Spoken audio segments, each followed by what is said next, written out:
on there? Is that directly coming? Sorry, is that blue line always been on it? Oh, maybe it is. Maybe I'm seeing things. This is the input. It looks like it from here, it looks like there's a blue light on the top of it. Okay. Has it always been there? Oh, okay. Sorry, Stuart, I just thought of that. I've sat here for a little while and I thought I'd noticed that by now. So is the blue light off when it's on? Oh, okay. I did notice that just last week as well. That's weird. It needs to be a big red light. Yeah. Be red, wired into a good red light bulb. Like that is on the Yeah.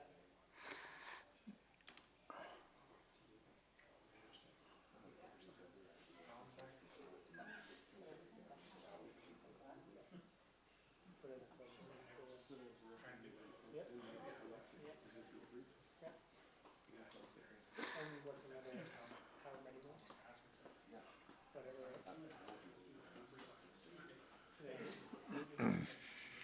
Well, the hour being 1 o'clock, I'll call this agenda and priorities meeting for August 17th to order, this August 17th, 2020. The first thing on the agenda is the agenda. Is there anything to add or delete from the agenda? No? Would someone like to move we adopt this agenda? I so move, your worship. Thank you, Councillor Hill. All in favor? Carried, thank you. First item on the agenda, of course, are to open the AUMA Leaders Caucus presentation. CEO Becker. Okay, thanks, your worship. Really, the intent of this agenda item is just to create conversation. There's several items that AUMA is dealing with, which certainly affects you as council. AUMA is currently doing a leadership caucus roadshow sort of thing.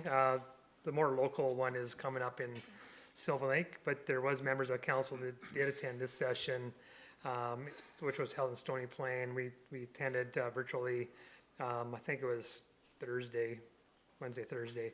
But I thought there was enough information here and in communication with several members of council just to maybe scroll through what the presentation was and just to hear from council items that may be of interest or concern. Again, the intent is just to create conversation just for awareness. So please, council, we'll scroll through. I'll add a few little tidbits, but it's really for you to really grab onto and generate that conversation. So Vanessa, we'll just start scrolling through and I'll just stop you once we, so as the day presents there, the session really was really an all-in of what AUMA is up to, some of the work. They got more detail regarding policing, local government fiscal framework, and the fair deals for municipalities.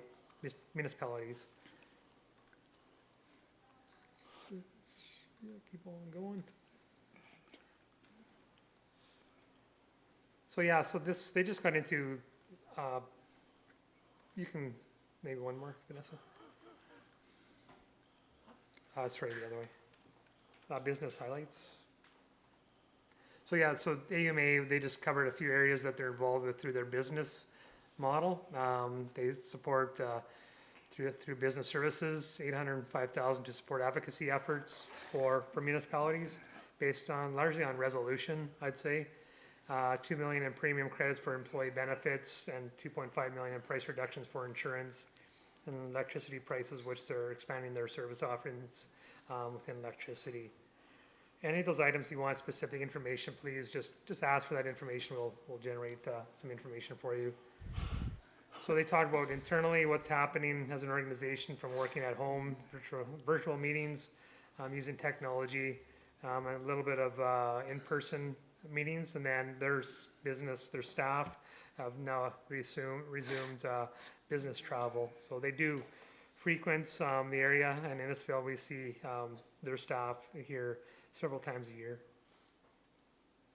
Some of the areas of to highlight for their advocacy efforts, access to healthcare, victim services, future municipal governance, the red tape reduction, assessment model review, which is really front and center right now, economic resiliency and recovery task force, prompt payments, climate center, action center, and the elected officials education program, and of course, how they're going to handle the 2020 convention. So the first advocacy item is access to healthcare. They do have some resolutions that were presented to them through a municipality, I think it's Pincher Creek, that submitted a resolution. I think you may grabbed onto that resolution. So it's regarding the healthcare. We had a little bit of that discussion here with our local physicians, but the Alberta Medical Association supporting the government working with the AMA and the doctors on that essential service. AMA has stressed importance to their member physicians that a binding agreement between the province and AMA be negotiated in good faith, and that's really what the messaging I heard through AMA as well. But if there's any comments regarding that initiative. To go on, part of the advocacy piece, the Alberta Health, with their position is that an agreement between AMA and the province is not required to compensate physicians efficiently and effectively. So Alberta Health and AMA seem to be in line with what they believe, that an agreement is not required to work together. So one thing, know a little bit about victim services, so dollars allocated towards policing, I believe. So there is some dollars being reallocated from victim services.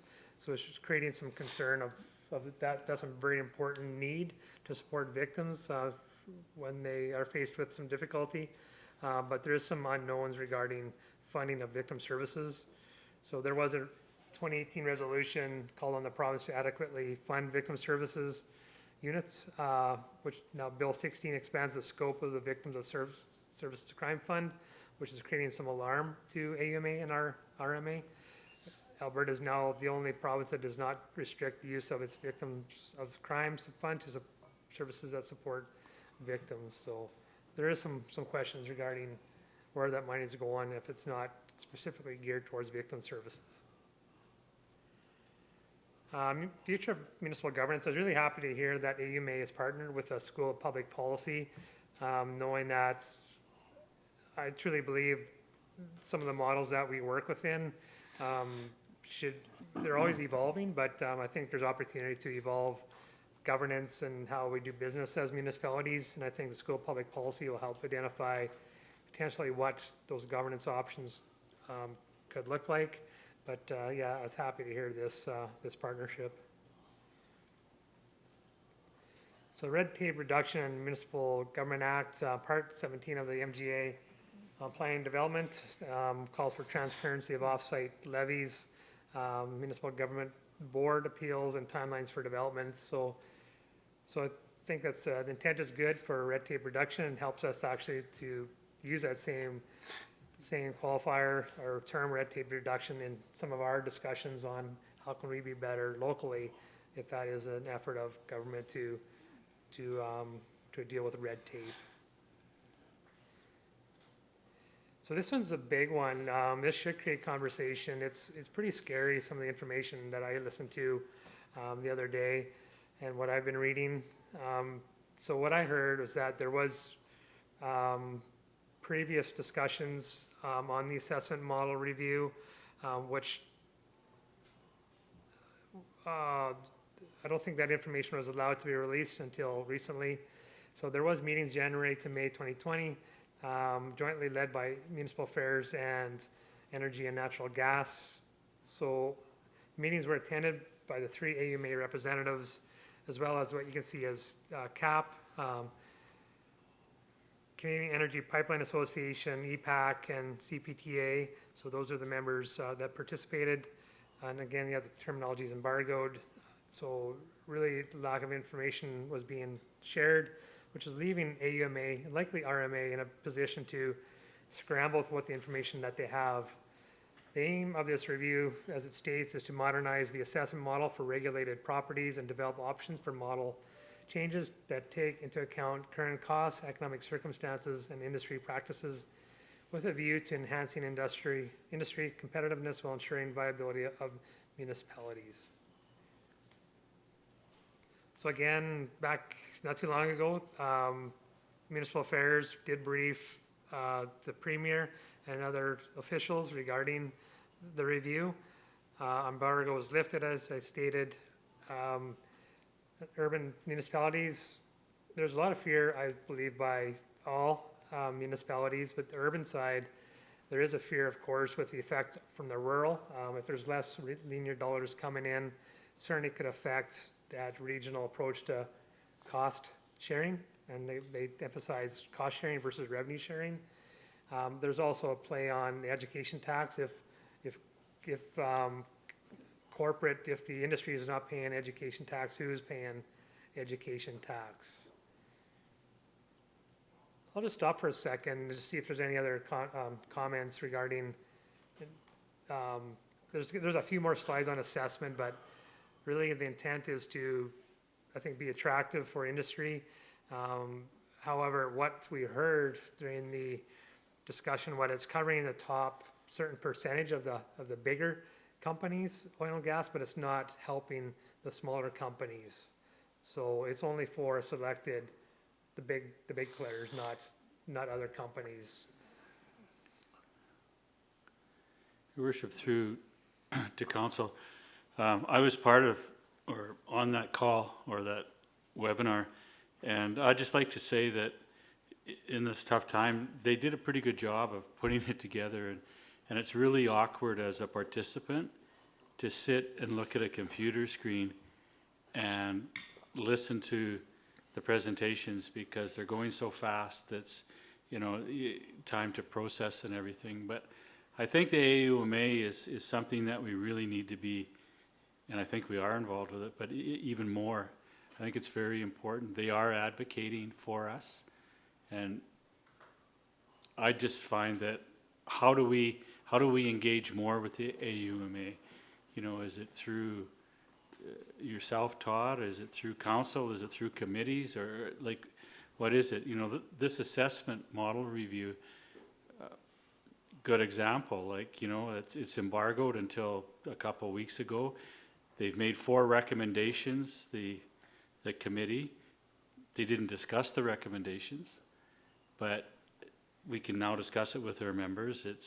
So those are the kind of things, and the AUMA didn't endorse the stakeholder recommendations. So how do we get our voice in there? Because I really see this downstream here. This could really affect our interdevelopmental planning with the county of Red Deer. They take a lot in through oil and gas, linear disturbances. So how's that gonna affect us, and how do we get back into this committee? I guess the question is, has anybody seen what the recommendations are?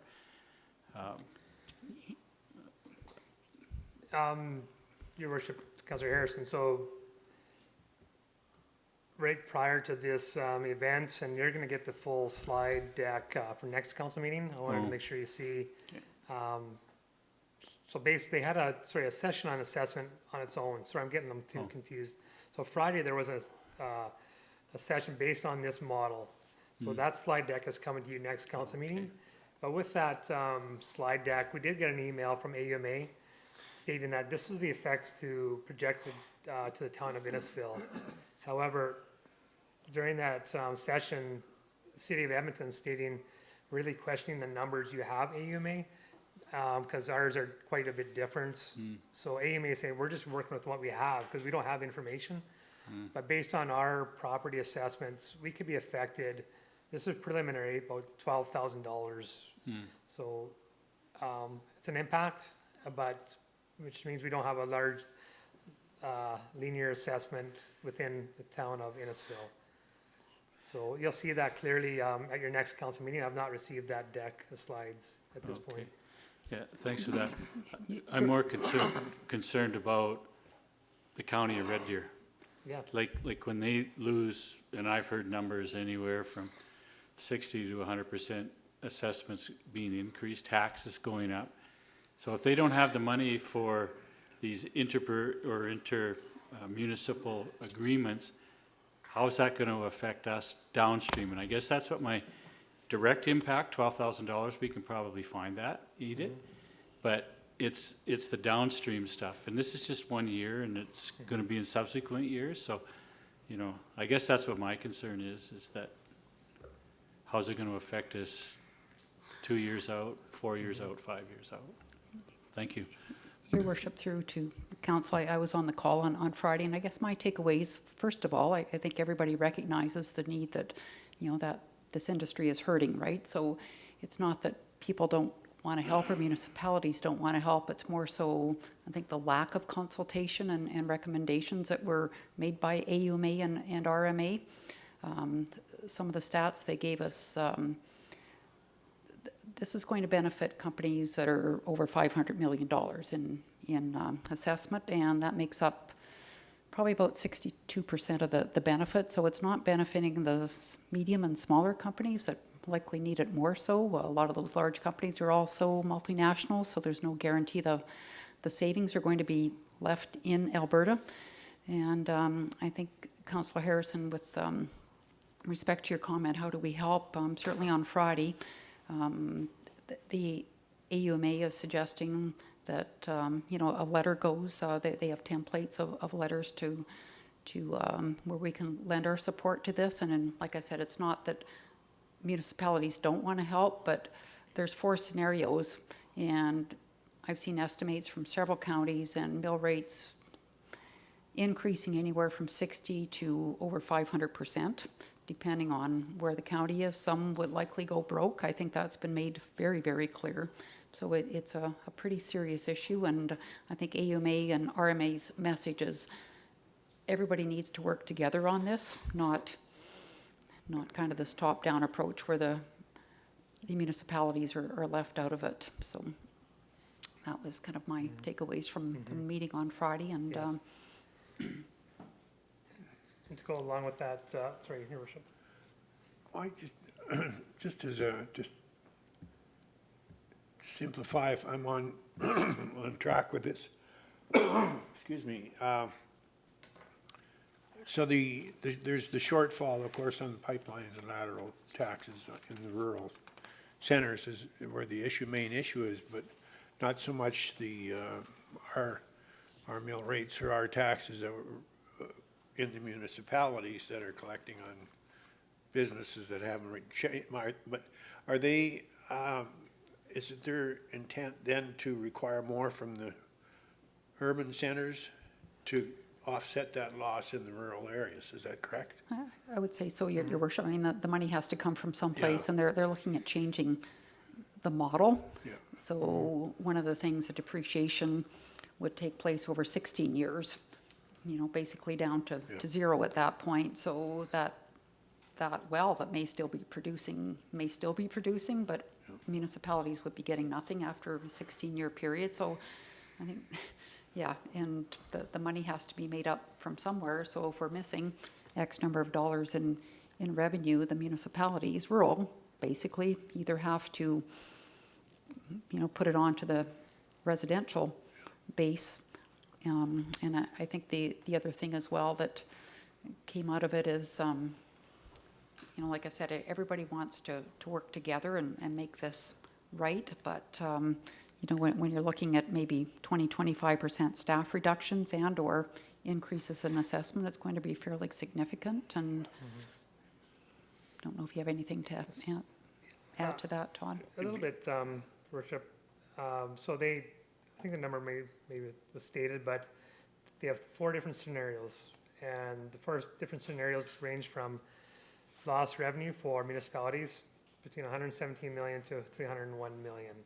So that's the money that rurals and urbans, because the big cities have a lot of linear and other municipalities are urbans, but that's the money that's being pulled out of municipalities with these scenarios. So where does that come? How do we replenish up to $300 million?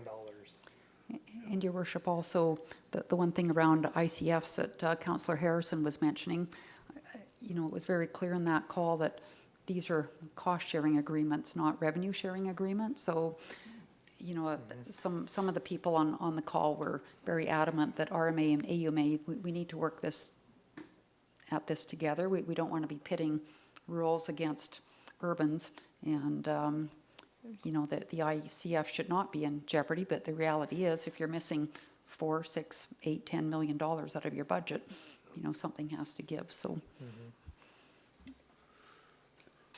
Your worship, through to the CAO, could you explain a little more the $12,000, which is not that big, but how is that achieved? How is that calculated for us specifically? Yeah, that's, again, I saw the slide.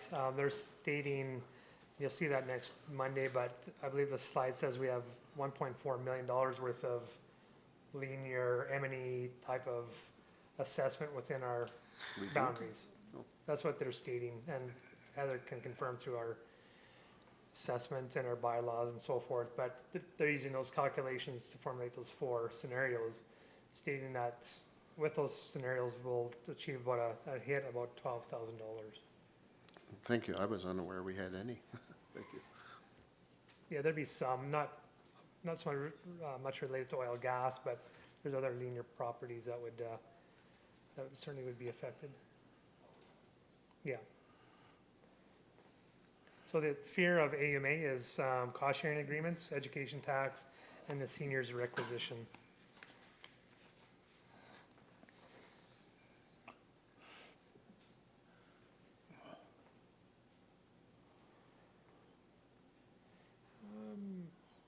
This I didn't really listen to this one in great detail, I'll be honest with you.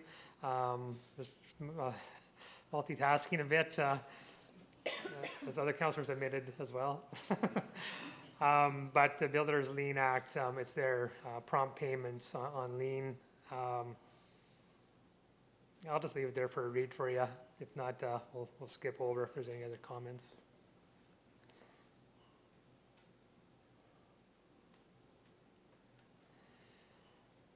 So yeah, AUMA formulated a task force called the Economic Resiliency and Recovery Task Force. Just serves as a venue for sharing ideas about the economy and our municipalities, provides oversight and feedback on advocacy related to economic development and resiliency, and then develops recommendations on possible actions back to the AUMA board.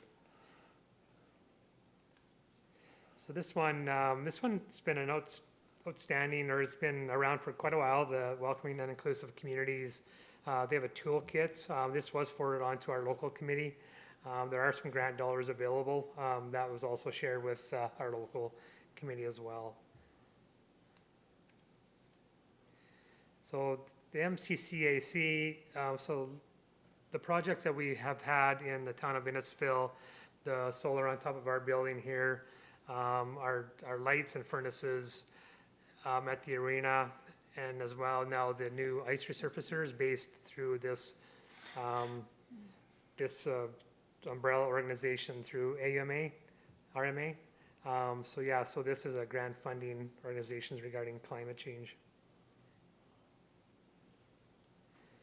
Also to make note, council, there are available opportunities for training through the elected officials education program, and several of you have utilize the training opportunities, and certainly encourage you to participate based on your availability to do so. And if you're interested, please reach out to Vanessa and she could set it up for you. So we did a little bit of chat on the convention. Again, they're allowing 1 representative coming from the town of Innisfail, and the rest we can attend through virtual.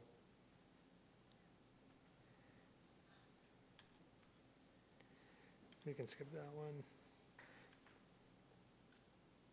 So they got into the police funding model a little bit as well. So they talked about the history of the police, how it was funded, the resolution 2016, and now a new model formulated. There was a Police Act review. I was part of that, so review as administration. And then the Fair Deal panel recommendation for the provincial police force, which is, I think, on through the discussions on the agenda through the provincial government. And there is a police advisory board as well.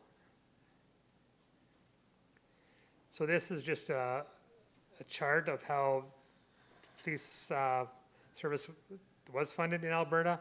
As you can state, urban from 5,000 to 15,000, that the town of Innisfail pays for 70% of our CMP costs. And you just saw those agreements last council meeting, which makes up about, I think it's about 360, 70,000 that we get from the government back through a grant. So as you can state, the under 5,000, that's new and it's stepped. You'll see in the next slide, they bridged over a few years to get up to that 70-30. So the intention through the resolution of AUMA was to develop a more fair and equitable funding strategy. Yeah, so that's in play. It has been implemented and it's in play now. As you can see, that municipalities such as Penhold would be paying 10% of the costs year one, and it goes up incrementally up to the fourth and fifth year. So this is where the funding, some of the funding went. 76 new police officers and 57 support positions, and 46 of the 76 have been filled to date. 25 frontline police officers, and it lists where those are going, with also 18 specialized officer positions and 3 civilian positions.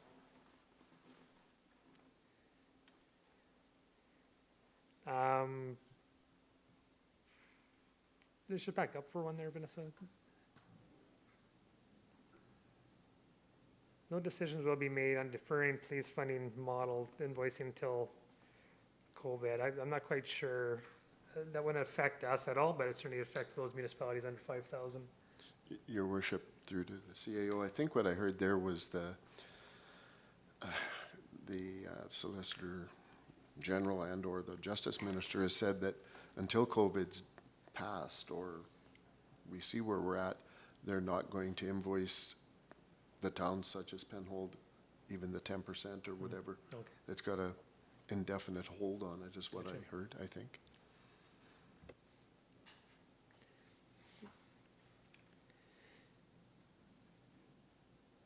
Yeah, I think we're good. So that's just AUMA's resolution 2019, just supporting the review.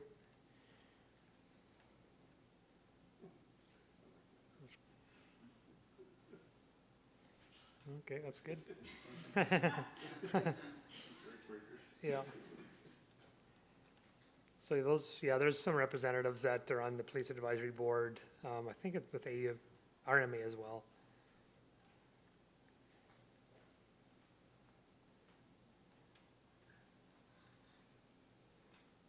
So there was some discussion on just testing through just a hands-up survey about the engagement with our CMP. So they asked the question, does council meet regularly with their detachment commander? Some are strongly yes, we do, and some are no, we don't. We have not even engaged with the commander. Are we part of the annual service plan developments, which I can state we loosely are. We have not concluded the 2020, 2021 one yet. We'll need to tag that for follow-up. And then, of course, regular reporting. So our reporting, I'd say, is inconsistent. And we can certainly change that easily. And we should have some regular, at least quarterly, if not more often. Depends on what you want. But I'd say no minimum, no less than a quarterly should be reported by our detachment commander. The intent of the policing committee as well was to better engage. And of course, we try to meet once. We did meet once through virtual. We have not met for several months with that committee. AMA got into local fiscal framework.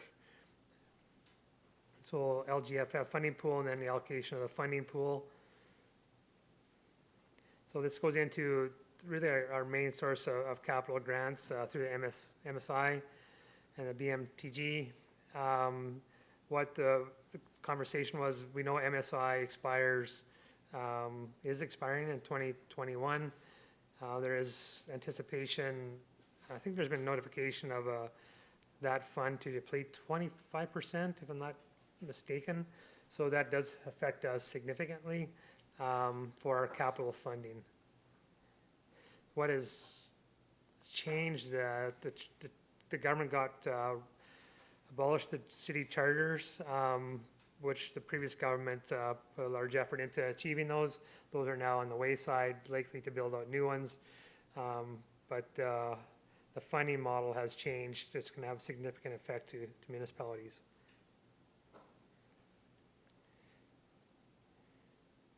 So just some of the principles for AUMA regarding the infrastructure funding framework. Here's some of the work of AUMA on some of their advocacy to date.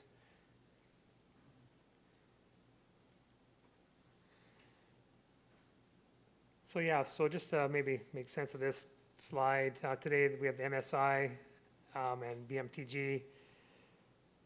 So allocation applies to all municipalities for both of those programs, and now in 2022, the new framework, charter cities, allocation formula for charter cities, and allocation formula for non-charter municipalities.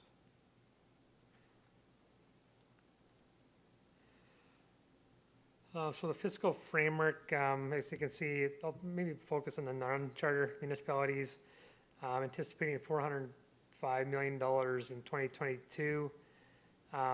With the pool to grow will increase or decrease annually based on the change in the province's total revenue, excluding revenues associated with the Climate Change and Emissions Management Act. So restrictions to the growth of the funding is annual changes are indexed at 50% of the change in provincial revenue. Growth is exempt from one-year changes in revenues that exceed 100 million per revenue stream. So there's some complexity to their framework. Calculated on the actual change in provincial revenues from the 3 years prior, which gives you a kind of indication of what's coming at you 2 years later.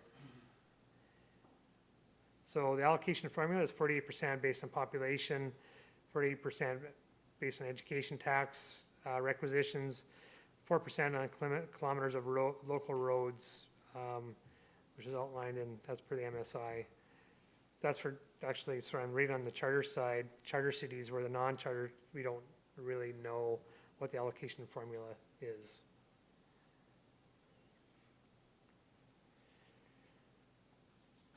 Yeah, that's, if you want to get into that, it's really specific. It's really a guess right now on the $100 million exemption. I'll just pass over unless you wanted to dissect that.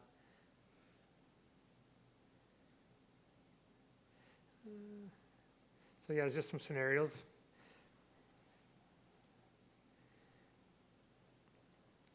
So the Framework Act only applies to capital funding.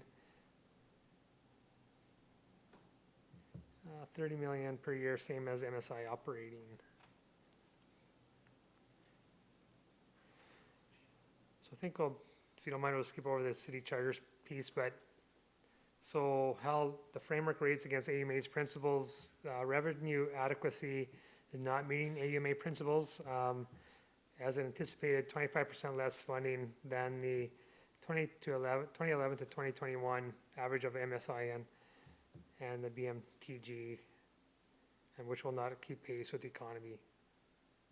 There are some positives: increased predictability, responsiveness. Municipalities will receive 170 million less, and it is legislation, so we do know what we're going to get once they finalize it, but still not enough.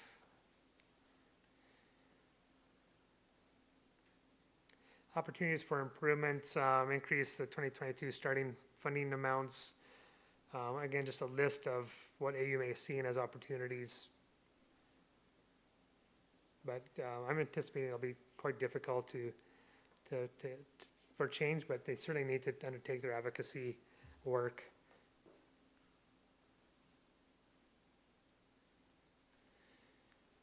So the risks, Framework Act has not been proclaimed, which might be an opportunity as well. COVID-19 low oil prices are placing significant strain on provincial revenues, which we know would affect this model. Province may target the framework to reduce spending to meet its goal of a balanced budget. So we need to consider these as we move into our budgetary process. If there are no changes, municipalities should expect a significant reduction in 2023 funding, as it'll be based on the province's revenue in this fiscal year. So what's happening now affects us within the next 2 years, which is concerning.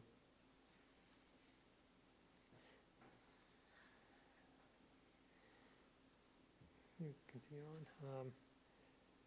So yeah, they're talking about for a new allocation formula, which is easier to understand, transparent and simple, balanced predictability and stability, equitable funding for all municipalities, and neutral to local decisions. So some of the surveying that's that municipalities participated in at the last Municipal Leaders Caucus, I believe in Panoka. Here's some of the results of those. The results, which indicates that municipalities like the new allocation formula.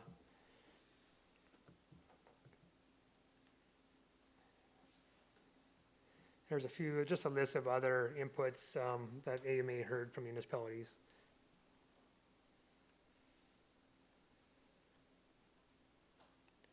So we can skip through the survey piece.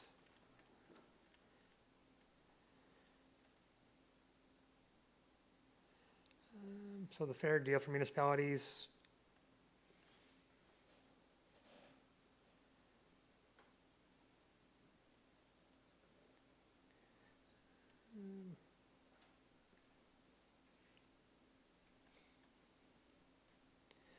So there was a little bit of discussion on the local elections piece. I know you guys would be more dialed into this than I, but there was some adjustments to the act or forthcoming that is not sitting well with AUMA and probably RMA. I don't have the details of those changes right now, but I certainly know a few of you might have more information on that area.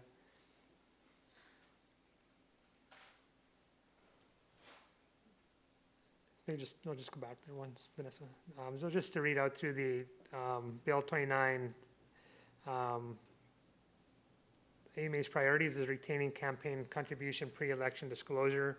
So there is some pieces that I think take away the local ability to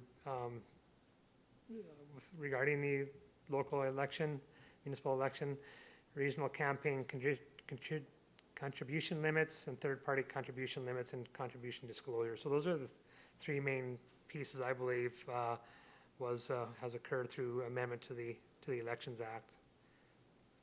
Again, if you guys know any more detail on this, how it affects the election piece, certainly ask you to share that. I don't have that information. Heather would be more dialed in on this one than I.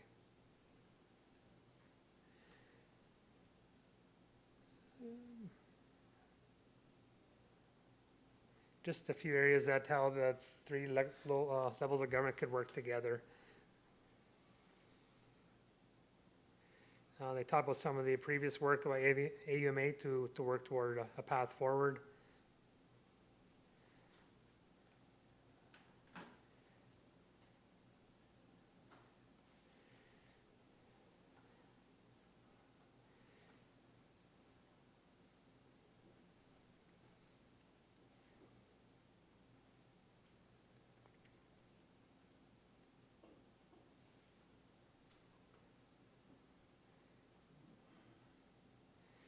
So as we talked about last council meeting, we did receive notice that town of Innisfail will receive municipal stimulus funding, approximately $932,000. We're coming back to you in the next, say, within the next month with ideas how we can allocate those funds. We need to submit to the government by October 1st with where those dollars will be allocated. And there are timelines on when that projects would be completed by in 2021, 2022. So yeah, we did talk about this more detail last week.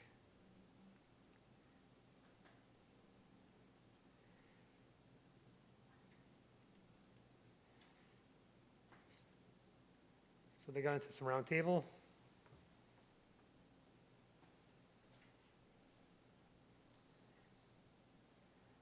And that's really it. If there's any other feedback, just thought it's important to you to see what's going on at AUMA. How is it affecting us locally? There's a lot of things that are going on right now with the government and AUMA.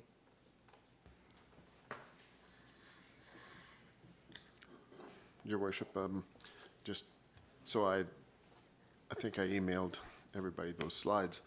I have mixed emotions about, like, as Councillor Harrison said, they did a reasonably good job of trying to do this in a Zoom fashion, but I personally did not get a lot out of it. I probably got as much just listening to this summary as I did by sitting there. And it's caused me to rethink whether or not I want to spend 2 days in front of a screen for the AUMA convention, because I have trouble concentrating and getting the value out of it. That's me personally, and I don't think I want to spend the town's money that way. We didn't have the opportunity to give feedback that I'm aware of. I didn't get a separate email asking for a survey, and they didn't send these slides out until afterwards, which if they'd sent them out before, that might have been a little bit helpful, because maybe a person could have gone through them and picked and then kind of monitored when you were getting there and paid more attention or something. That's a couple of thoughts I had. And they get on that Mency with your phone, I guess, is how you vote. And I didn't get on it, so I couldn't vote. They do have apparently in excess of 20 resolutions coming up, I think I heard on the thing. So there will be a lot of resolutions to look at. That's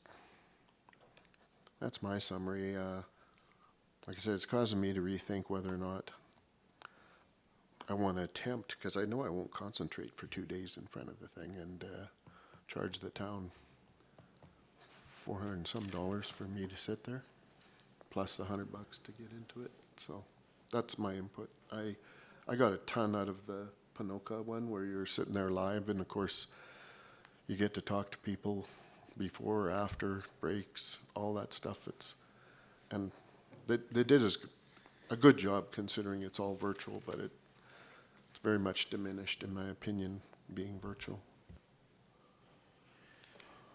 Your worship, through to CAO Becker, do they usually send out a package, a pre-convention package that's got the keynote speakers and the agenda and all of that? They do. Yeah, so we would have an opportunity to have a look at that and go through it, and because we're allowed, what, 2 people at convention? Is it What else? 1 or 2? the mayor and CAO? Yeah, I know. I think it's 1. Yeah. One? One on Okay. the Yeah. zone, regional. I think you'll find those pre-packages are just a outline. They're not, you don't get the slides and everything at a time of the presentations, did we? I don't think so. No. It's an outline. It gives you an agenda. You get all the resolutions. Absolutely. Well, I would say that as many, well, if we can only send 1, then that's that. But as far as the virtual, 2 days, that seems like a long time. But again, I go back to that, it's important that we participate, whatever that may look like. And, and maybe they've learned from these virtual events, and hopefully they'll have it polished or a little bit better when it comes to convention. I certainly don't want to sit if I'm not going to get anything out of it, but I think that, is there an opportunity to have it here where we could sort of come and go as a group? If there's something that you like, have an interest in, you could come, and maybe Councillor Hill would have an interest in something else and do that. I find it at home, I have other distractions. I have birds and dogs and that kind of thing, and and my wife, she's always got something on the go, and so it's hard to really get focused on it. But I think here in this setting, and come and go as you see fit, I think for discussion. But I really would hate to see us just sort of abandon the whole virtual thing and just send one, because it's not really fair to that one person. Like, that's a lot of information to take in 2 days to try and stay focused for, you know, if the mayor goes or whoever goes, it's But difficult. The format too, like, there's only gonna be one topic on at any given time, or is there gonna be 4 that you can sign in for, or? Yeah, you know, I don't know how that's all gonna work, so it'd be good, Counselor Harrison, if it was just one thing at a time that everybody could sit and watch, but we were hoping just kind of spread out and cover the gamut of the various presentations. Yeah, I agree. You know, Your worship, I believe through discussions with the mayor of Penhold, that's exactly what they're doing, is they are going to be having it in-house, and that way if there's any discussion between council or administration or any highlights, you know, their notes can be compared, and then that way going forward, if there's any other discussions, everyone was present for it. So I believe that's what they're doing to try to make the most of the circumstances. yeah. Your worship, I think that would be better.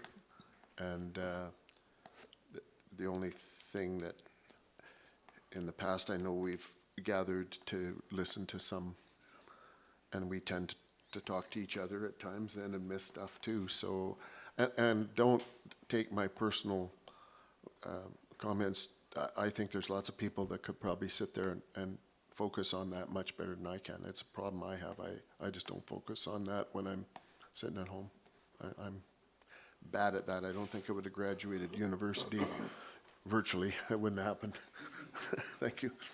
Maybe we can get Brownlee to sponsor a room for us. Your worship, through to CEO Becker, I notice on the AUMA website for the convention, they're asking municipalities if they want that you can submit, kind of highlight a local business person that's doing something like grown locally or made locally or stuff. So I'm wondering if we could maybe take a look into that. We have somebody like a Shelley Sauter who's got the kombucha factory that she distributes that stuff all over the province, or, you know, Darkwoods, Field and Forage, whoever, but it would be nice to maybe see if we could participate in that. I think it's a first come, first serve if you reach out to them and maybe get some more details about that. And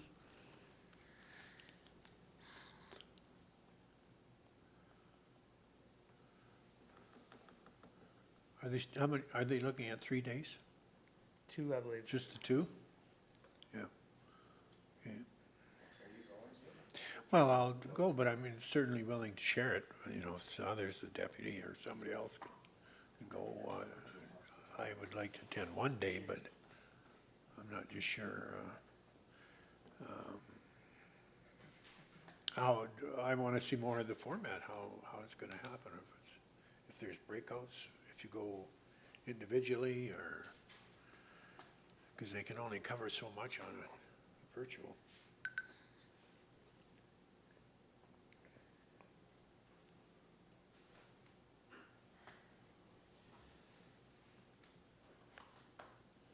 But we'll get more information. And how do you register, Vanessa? Do you have to just give them?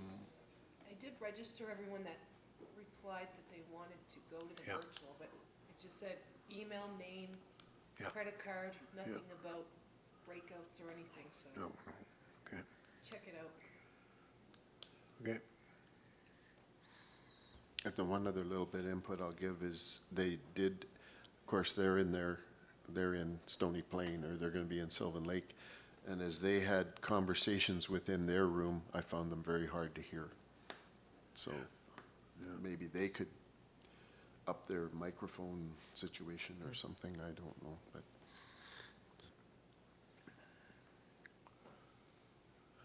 Okay. Any other questions, discussion?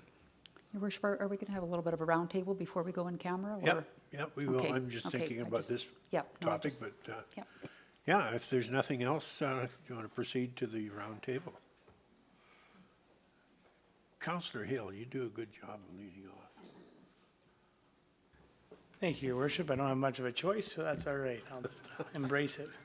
Yeah, no, I didn't reply to the being registered, but if that is something that I think we are gonna maybe do something collectively, if we deem that appropriate, I would definitely be interested in that. But yeah, other than that, looks like there's lots of positive things happening around town. Looks like gateway projects coming along real well, and looks like there's lots of paving and things are going great. So I've had nothing but positive remarks. A few questions about the heliport, but other than that, I think we'll deal with that as it comes. So that's all. I think I'm good today. I pretty much just attended that function. Okay, Counselor Karen. Yeah, I didn't reply either, so. Thank you. Test. But I think Vanessa has us all registered for the virtual, right? Well, I think she wanted us to. Yeah. Anyway, you can register me if we're doing a. If you're registered, then you would get an opportunity to vote, I guess, on the virtual voting if you're registered. It's about the only thing that would matter. Speaking of paving as well, 61st Avenue is done, looks great. That's a real improvement. Hopefully we can attract some more industrial down there now with that nice clean look. It's real good. Not on the regular council meeting, but maybe perhaps the next agendas and priority meeting, I'd like to put in discussion for 56th Street. Got a lot of residents on that block just very concerned about the traffic we're taking the whole town traffic from that new area, and it's become basically a main thoroughway there, and it's a lot of people concerned. So we'd like to look at some options for that, if we can add that. That's really all I have. Okay. Okay, I guess I just want to bring up the heliport. I've had calls this past week on the heliport, and I'm wondering if we can put out some more information about it. I think there's a lot of misinformation out there that's going around, and some things around why it was taken out of service, why it's out at Big Bend, the cost to repair, if that's the major consideration on why it was shut down where it is. And there's a lot of chatter on social media that's somewhat, I guess, misinformed because they don't necessarily have the information. So I think we need to really take that out to the community and maybe take a look at what's being said on social media and respond to it. There was so much information going on with that over the last couple of years. I guess one thing I'm seeing a lot of is the town saying that it's going to be our staff that are out there having to clear the area when the helicopter comes in, and yet it seems to have been in the past that's been hospital staff doing that. So there's quite a big concern about that and who's doing what. So I don't know, Todd, if you can help us with that or give us some talking points, or I don't know. I think going back 2 years ago, it seems to me we first started this conversation and the helicopters were going to change in size, and maybe the helicopter would be shut down because we couldn't accommodate a larger helicopter, and then it got changed to the new H-145s, I believe they're called, and it's kind of come full circle. People are asking, well, if it needed repair, why wasn't repair done over the years, and all sorts of things. So hoping we can address that. Absolutely. I've been hearing those comments too, Gene. We have a session coming up here later on in the month with AHS as to their guide. Well, we do next week, but Yeah. that's not a community session though, right? That's a specific people, and so again, that information is kind of internal. I think right now we need something out there in quite a large way, whether it's half page in the paper or full page or whatever, addressing this issue. And to me, it's an information session to help us to make some decisions for sure. But yeah, I'm hearing it too, so, but I thought it was, maybe it wasn't clear enough if we can reissue a statement why it was, we just gave it a year's, recess until we decide what we're gonna do with it. But I think what's happening, Your Worship, is that people are looking at that and they're thinking, well, we're putting a price tag on it, so we moved it because of the 300,000 or whatever it might be, or we're moving it because the skate park is now there. Well, why didn't you think about that when you put the skate park there? If the skate park's going to shut down the heliport, why would we put the skate park there? And that's not the case, right? No. We need to take a look at some things and take some time to get this sorted out, but that's the message that is I out know. there right now. I think the key factor is that they want the area secured before they come back in from now on.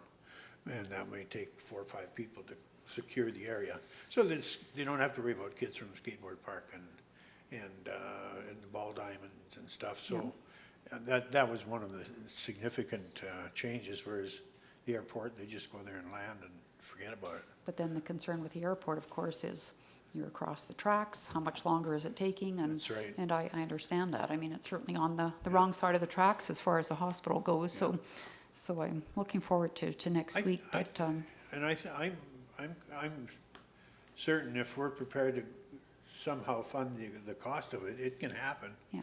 I guess we just have to decide, are we prepared to invest that kind of money into it? Is it worth it? Well, And ultimately, it's gonna be our decision. And I think, to Your Worship, there's, a lot of interest in the community, so Oh, yeah. there's interest from Service Club, et cetera, over, helping out and stuff, so hopefully we can move that forward. And then my other question, of course, Director Weimark's not here, but the train, we were, was there a grant that we had applied for that we would know about in August for the whistle cessation, or was that a grant that gets applied for in August? I remember that conversation a few months ago. Gets applied for, we missed it for this year, so it is something that we actually just got our draft of the sensation and the crossings, we are evaluating that, Okay, but yeah, it was something for next year. How could we miss it? okay, thank you. So it's reliant on that plan, so we don't have the plan adopted yet, so we had nothing to apply for with lacking the information. So based on the conversation, Mr. Mayor, yes, we can certainly kind of go back up and look at our communications. I know we've had a few steps, a few different engagements. I know Rotary has been engaged with the different stakeholders, but the main stakeholder, the public, it would be lacking specific, boom, here's the information, because we've had a few different channels. And so, no, we can certainly revisit that, and I wouldn't mind talking to administration about to potentially even have a virtual, can we have an engagement with the community based on their desire to listen in on from administration, this is what's going on, understanding that there's more risk to the people around the area right now than it is to the individual that would be transported from that location. So it's really based on risk. Money is only a piece of that, right? So really it's a risk, and we're doing that evaluation. But so we have a few little pieces we communicate about. Can we do it a little bit better? I think we can. So I think we can put our heads together today, tomorrow, and see what that could look like, and make that happen immediately. And just my last thing, we had a chamber meeting this morning, and the trade show for April of 2021 has been canceled, so no trade show. 21. Your worship, I think there was a couple other comments down here on the heliport, maybe. Yes, Your Worship, I was just going to make the comment that it's, as far as the social media aspect of, contentious topics within the community, there are times that I did actually have a brief conversation with our CAO about some potential media training, that not to make us, not a robotic response to any items, but just to simply streamline and solidify our position in some of our topics, and just to make sure that we are advocating properly with accurate and concise messaging. So that was something that I would like to put out there for council to potentially entertain is some social media training as well as media training. I think it's only getting to be more relevant that we need it in any line of work, especially in municipal governance. So just an idea. Okay, and one, I guess I have a little bit to add too. Thanks, Councillor Barkley, for bringing it up. As we put a little more information together, I think we need to talk about the evolution of heliports themselves, because I believe over the last 20 years, there's been a heck of a lot of evolution from there, not ours, from the regulatory people, looking at downwash and all of the other risks around it. And the other thing we need to talk about a little bit is the logistics of a patient actually getting from the hospital to the helipad versus being loaded into an ambulance right in the bay. And it, you know, it's, if you've ever ridden the back of one of those things, and I have,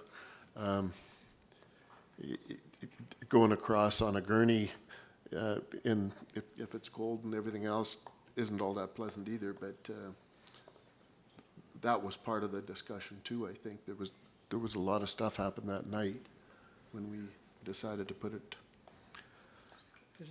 and it was a liability thing to the town. That needs to come up strong, that obviously we couldn't have done anything in the short term, and all those things need to get out there.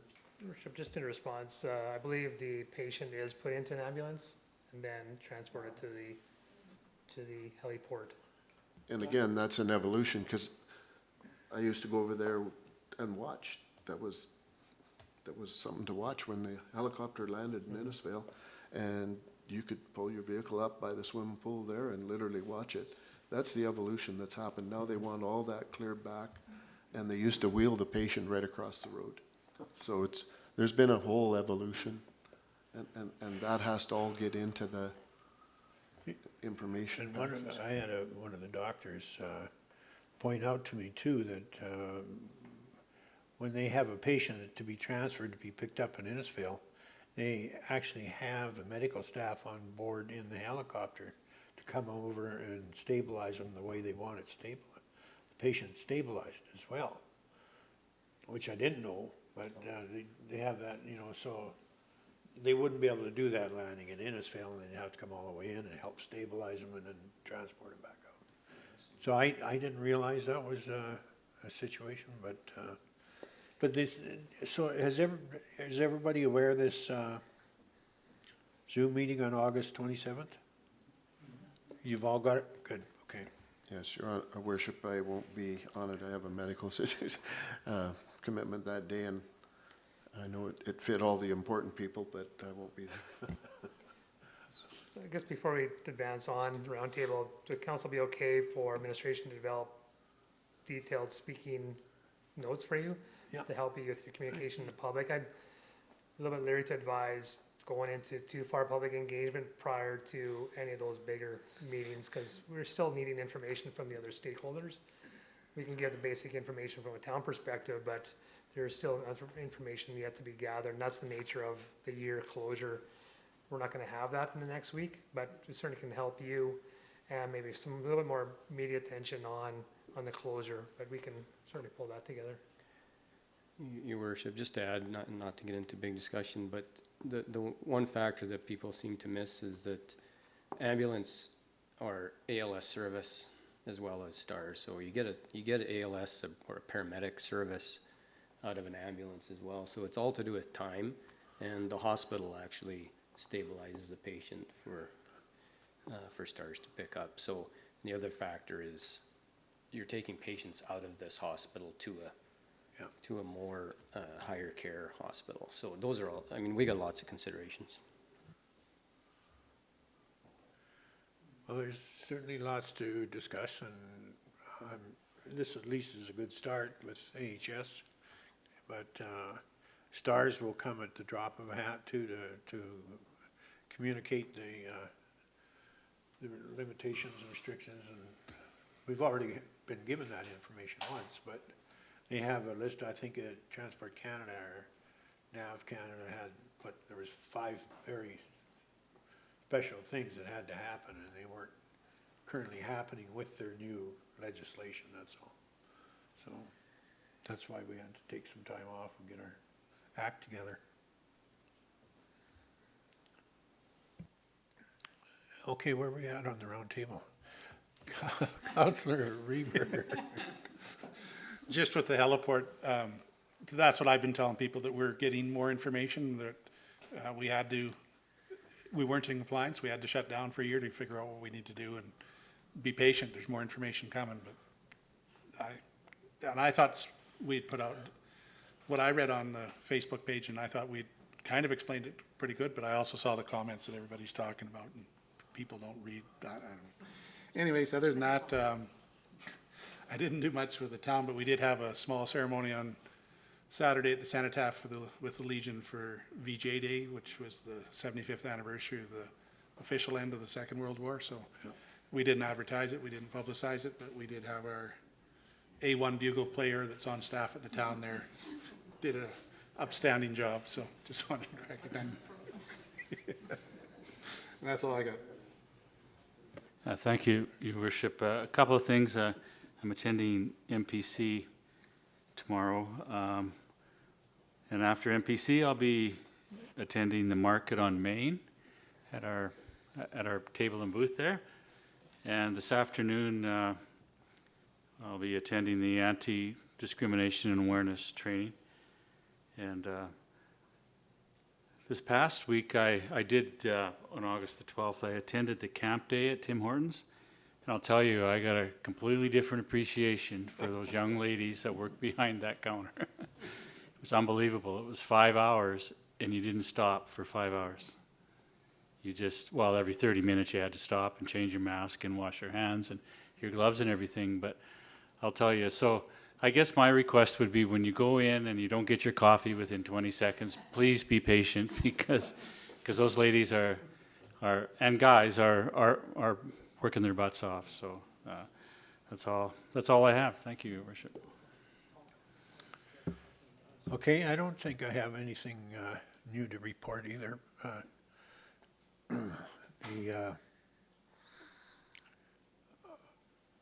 I think it'll be interesting to get a start on this racism, anti-racism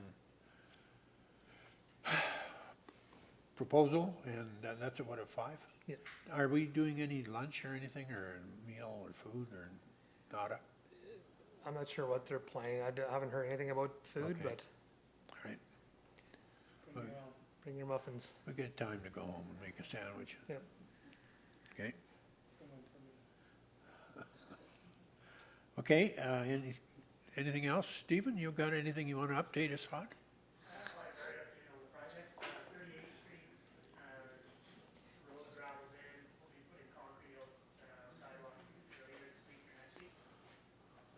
Good.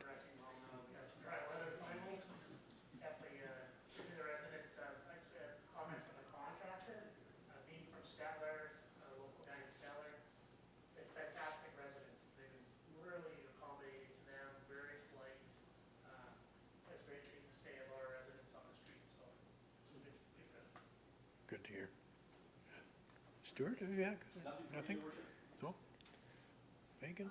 Nope, just MPC tomorrow, and just that we're working to line up some potential dates with Red Deer County and other representatives to do a bit of a ribbon cutting photo op at the skate park, once we get the sponsor signs up and everything, so looking at probably the next 2 to 3 weeks. Good.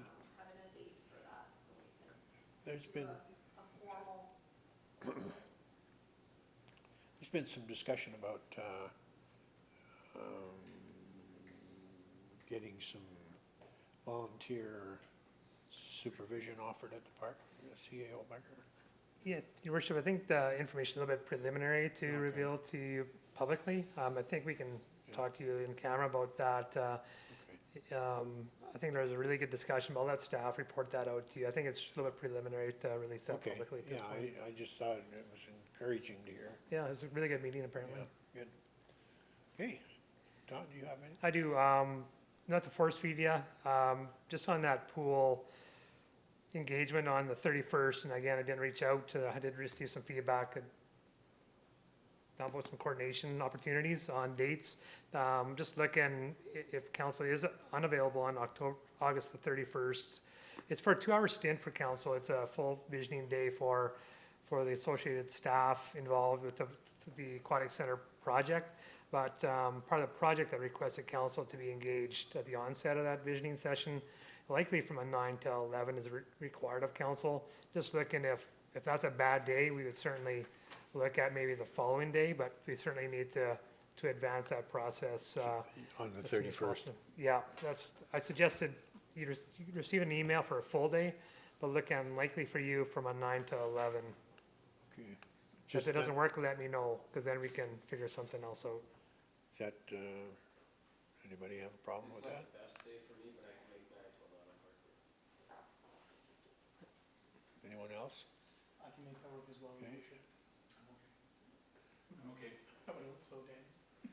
Yeah, okay, it sounds like, Okay, again, if you can't make it, Councillor Carey, we can certainly get your input at another time as well. okay.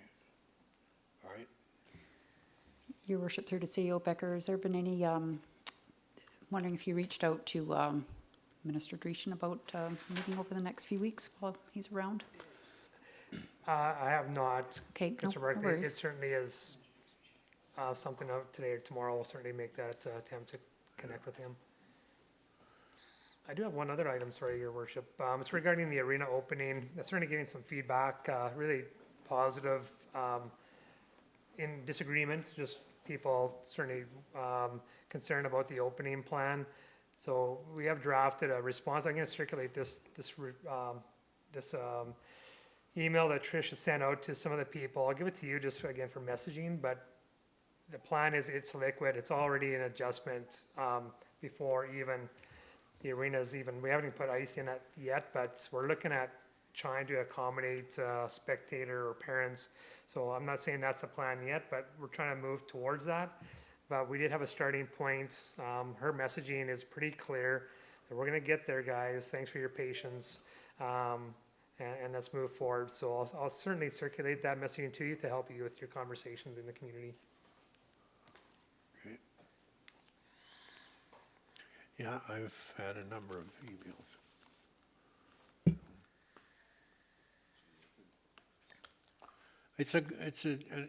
All it is a starting point and it's a liquid situation and 4 weeks down the road yet, so lots gonna happen from. Okay, would someone like to move, we go in camera? Thank you, Councillor Barkley. All in favor? Carried. We are in camera. You want to take a break?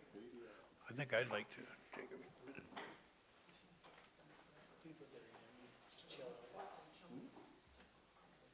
Then you put you on the spot for that?